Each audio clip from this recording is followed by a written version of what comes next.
सरकार व सरकार के मंत्री वहीं प्रशासन भी भले ही सबका साथ सबका विकास करने का दावा करते नहीं थकते, लेकिन हकीकत यह है कि करीब 20 वर्षों से जिला सोलन के धर्मपुर टैक्सी ऑपरेटर बदहाली के आंसू बहाने को मजबूर है। स्थानीय विधायक व सरकार में स्वास्थ्य मंत्री राजीव सैजल से भी यह टैक्सी ऑपरेटर कई बार आग्रह कर चुके हैं, लेकिन आश्वासनों के सिवाय कुछ न मिला।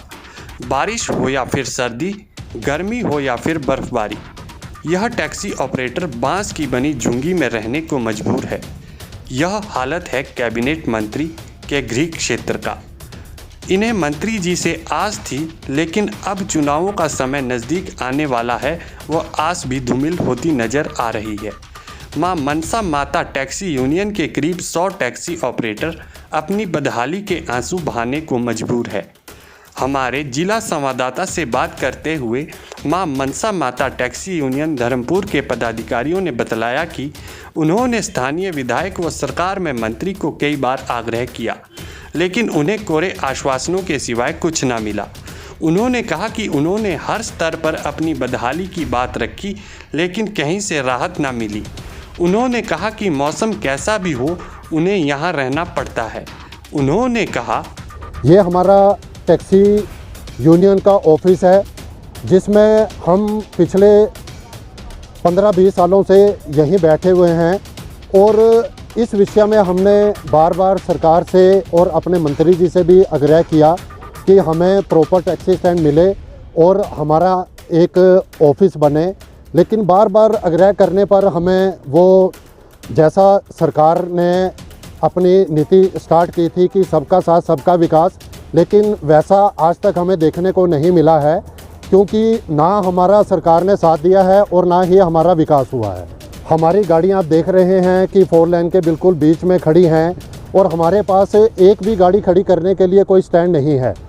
जब कोई मंत्री या कोई वीआईपी मूवमेंट होती है तो हमें हमारे प्रशासन की तरफ से ये बोला जाता है कि आप गाड़ियाँ यहाँ से हटाओ, तो हमें यहाँ से मजबूरन गाड़ियाँ हटानी पड़ती हैं और जब वो मूवमेंट वीआईपी चली जाती है तो हम दोबारा यहीं पर लगाते हैं।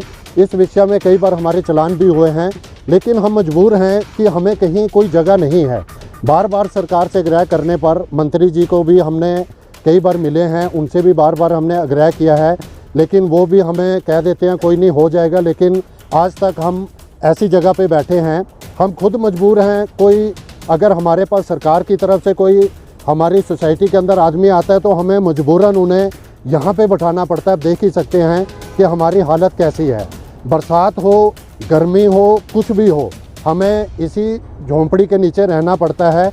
बार बार आग्रह करने पर हम मंत्री जी को बोल चुके हैं, बार बार उन्हें आग्रह भी कर चुके हैं, लेकिन उसका जवाब तो सर अब आने वाले इलेक्शन आ रहे हैं, अब नवंबर-दिसंबर में इलेक्शन है, उसमें जवाब मिल जाएगा, अपने आप मिलेगा। सर हमारा आखिरी आग्रह रहेगा कि हमारी जो टैक्सी ऑपरेटर हैं, तकरीबन 100 के करीब यहाँ जो टैक्सीज़ हैं और 70 के करीब जो टैक्सी ऑपरेटर हैं, उनके बारे में सोचा जाए, वरना जो आने वाला इलेक्शन है उसमें मुंह तोड़ जवाब दिया जाएगा सरकार को। लोकल मंत्री हैं, मंत्री जी को हमने इतनी बार अपने कांटेक्ट किया है, उनको लेटर्स भी दिए हैं, हमने डीसी महोदय को भी मिले हैं, तहसीलदार महोदय को मिले हैं, एसडीएम साहब को मिले हैं, और जो हमारे पुराने ट्रांसपोर्ट मिनिस्टर हैं गोविंद ठाकुर जी, हमने उनसे भी मुलाकात की थी।